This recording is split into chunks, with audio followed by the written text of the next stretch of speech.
Assalamualaikum warahmatullahi wabarakatuh. Alhamdulillahirabbil alamin wa bihi nasta'in wa ala umuri dunya waddin. Wassalatu wassalamu ala asrofil anbiya'i wal mursalin wa ala alihi wa sahbihi ajmain amma ba'du. Teman-teman sahabat YouTube yang saya hormati dan yang dimuliakan Allah Subhanahu wa taala. Pada kesempatan ini kembali lagi saya akan menyampaikan sebuah penyuluhan agama Islam online. Masih tentang tema besarnya adalah radikalisme. Nah, pada kesempatan hari ini saya akan menyampaikan judulnya tentang hadis-hadis jihad tanpa perang. Jadi mungkin sebagian teman-teman yang ada di YouTube, entah yang subscribe saya ataupun tidak, bertanya-tanya kenapa sih dari kemarin membahas jihad terus gitu kan. Jadi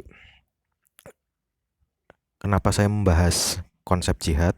Bukan berarti saya meremehkan atau mengucilkan makna jihad dalam artian perang. Tidak. Karena itu juga tercantum di dalam Al-Quran maupun As-Sunnah. Akan tetapi yang saya tekankan di sini adalah jangan sampai jihad itu disalahpahami. Apalagi dalam keadaan damai, dalam keadaan tentram, dalam keadaan antar umat beragama harmoni, tiba-tiba harus melakukan jihad yang diartikan perang, kemudian diatasnamakan agama. Nah, titik tekannya adalah di sana. Jadi jangan sampai ada kesalahpahaman. Nah, untuk teman-teman sekalian yang mungkin juga masih bertanya-tanya tentang jihad, kira-kira jihad apa yang bisa kita lakukan pada keadaan damai? Nah, di sini saya sudah menyediakan beberapa hadis yang sangat relevan sekali, yang sangat pas untuk dilakukan pada saat keadaan damai. Baik, tanpa berlama-lama saya langsung akan membacakan macam-macam hadisnya. Untuk hadis yang pertama, jadi di sini dijelaskan bahwa Rasulullah Shallallahu Alaihi Wasallam menyatakan bahwa jihad itu bisa dilakukan dengan haji dan umroh. Dan sebelum saya membacakan hadisnya, saya akan menjelaskan sedikit kenapa saya cantumkan hadis. Karena hadis di sini adalah sumber kedua dari hukum Islam. Kalau kita belajar usul fikih, sumber yang pertama adalah Al-Quran, dan yang kedua adalah As-Sunnah ataupun hadis Nabi. Baik itu dari perkataan Nabi maupun perbuatan ataupun cita-cita dari Nabi sendiri. Kalau dalam istilah Arabnya, perkataan sama dengan qaul, kemudian perbuatan sama dengan af'al, cita-cita adalah sama dengan himmah. Kemudian apa yang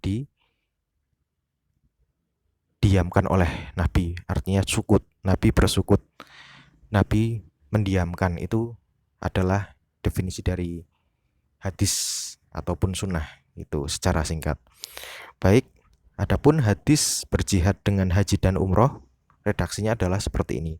Wa an Aisyata radhiyallahu anha qalat qultu ya Rasulullah ala nisa'i jihadun qala na'am jihadun la kita lafi al hajju wal umroh rawahu Ibnu Majah wa asluhu fil Bukhari. Jadi yang artinya dari Aisyah radhiyallahu anha, aku berkata, wahai Rasulullah, apakah perempuan wajib berjihad? Beliau menjawab, ya, jihad tanpa ada peperangan di dalamnya, yaitu haji dan umroh. Hadis riwayat Ibnu Majah dan asalnya dalam kitab Bukhari. Jadi di dalam hadis ini dijelaskan, hadis tanpa ada peperangan, yaitu haji dan umroh. Ini pas sekali yang bisa kita lakukan pada saat sekarang ini.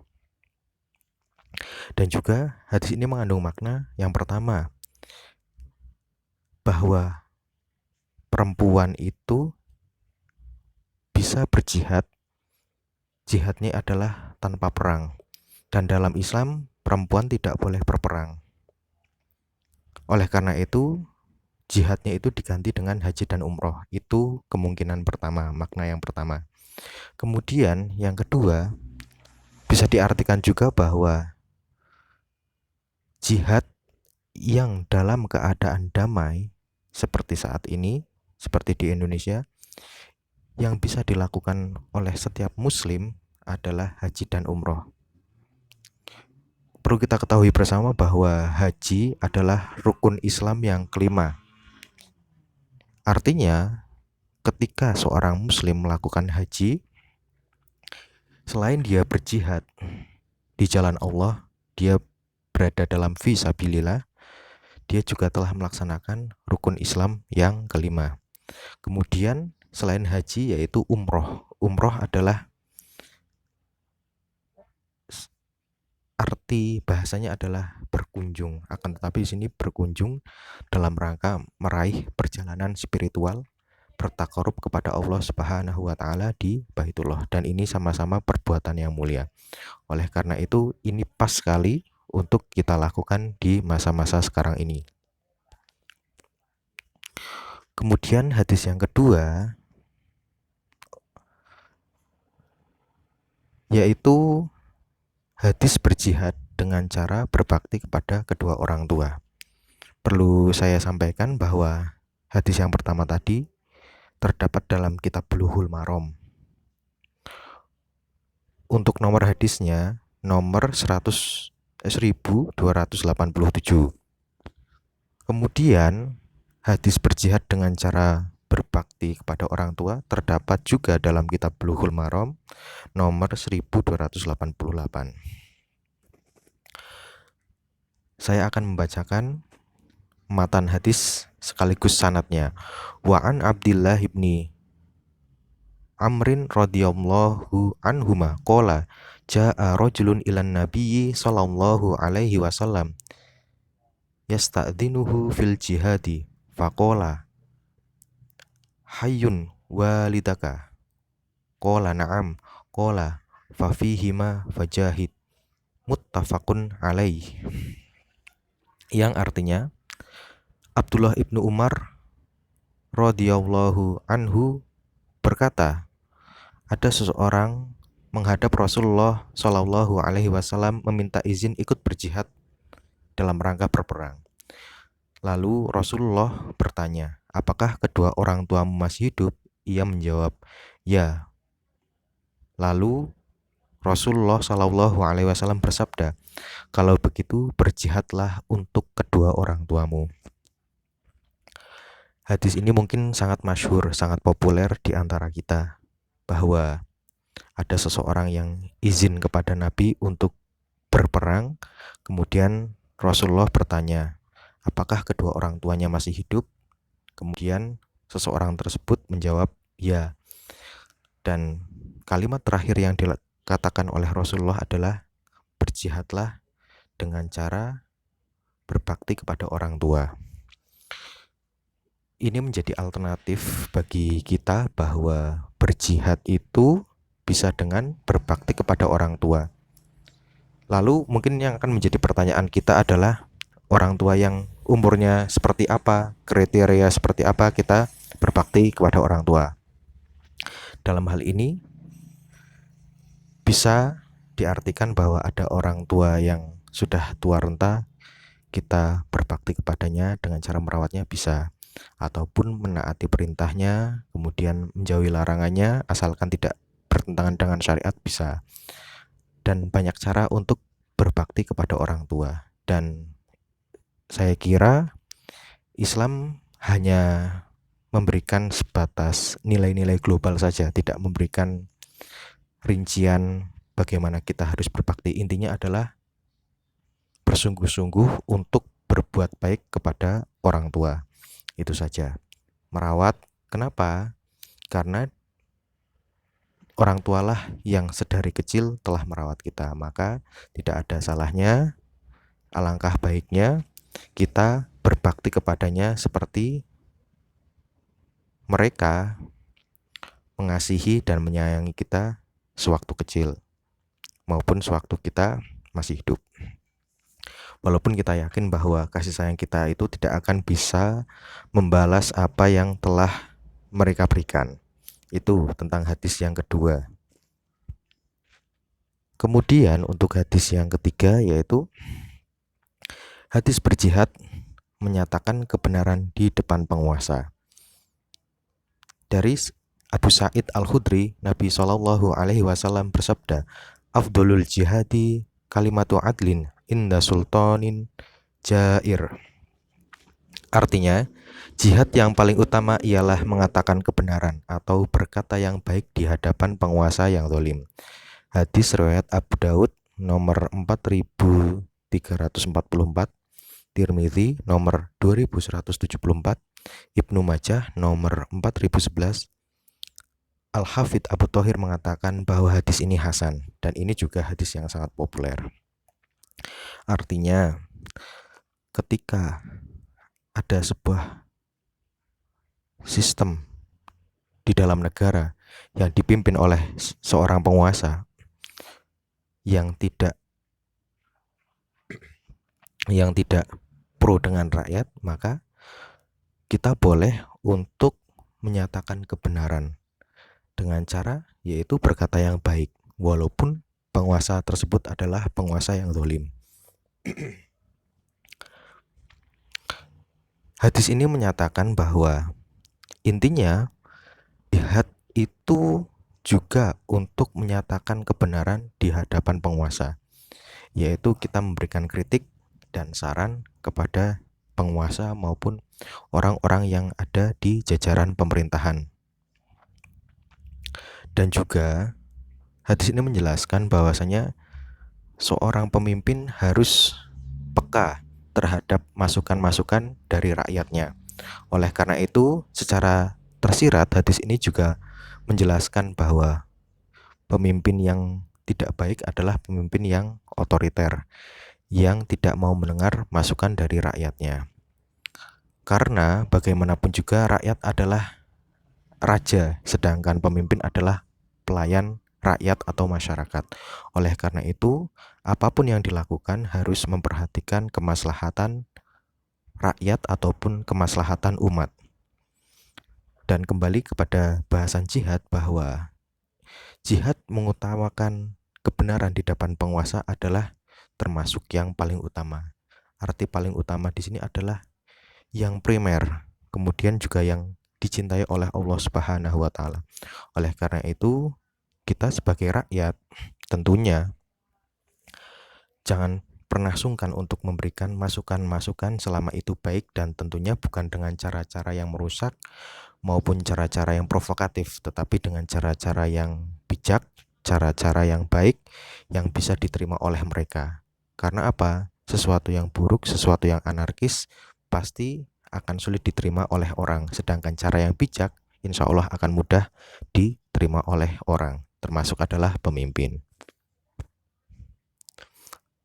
Kemudian hadis berjihad selanjutnya yaitu hadis berjihad dengan cara melawan hawa nafsu.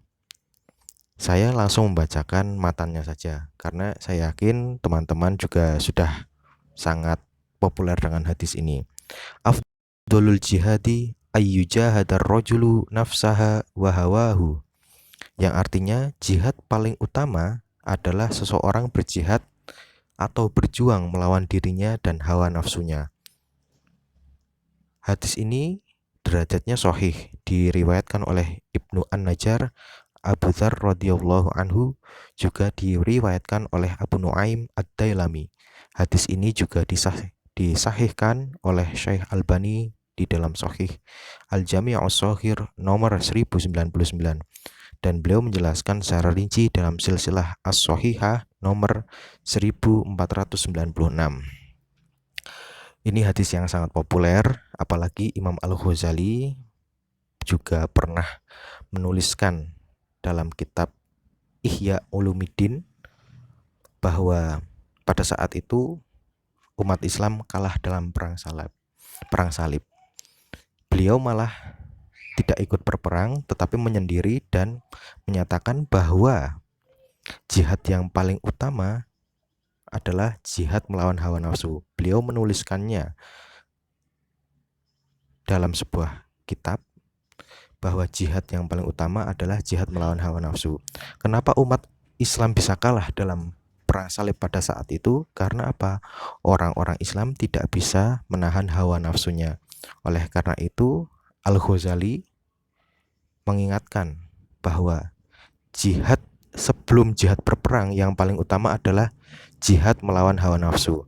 Ketika jihad melawan hawa nafsu ini bisa ditaklukkan, maka otomatis jihad dalam artian perang, terlebih yang dimaksudkan adalah perang salib, maka itu bisa ditaklukkan pula. Oleh karena itu,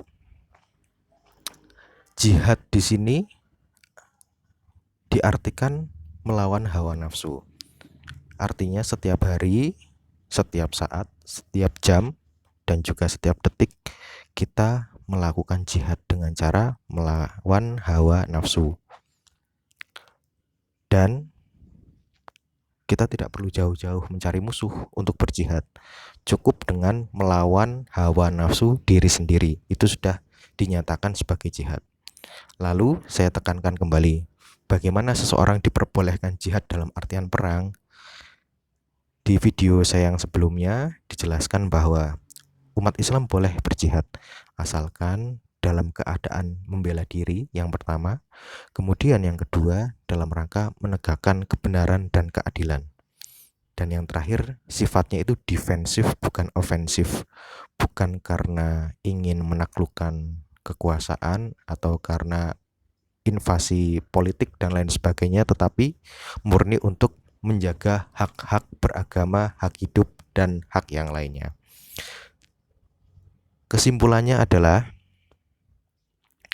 bahwa saya tekankan lagi, kita bisa melakukan jihad dengan cara berbakti kepada orang tua, bisa menyatakan kebenaran di hadapan pemimpin yang zalim, bisa berjihad dengan cara melawan hawa nafsu, bisa berjihad dengan cara melakukan haji dan umroh. Nah, teman-teman sekalian maupun pemirsa YouTube bisa memilih mana yang kira-kira pas dan mana yang kira-kira sesuai dengan kemampuan untuk dilakukan jihad. Dalam artian bersungguh-sungguh sesuai dengan situasi dan kondisi teman-teman sekalian. Itu saja yang bisa saya sampaikan. Mohon maaf apabila ada kesalahan. Kita bertemu lagi di video saya yang selanjutnya. Terima kasih. Assalamualaikum warahmatullahi wabarakatuh.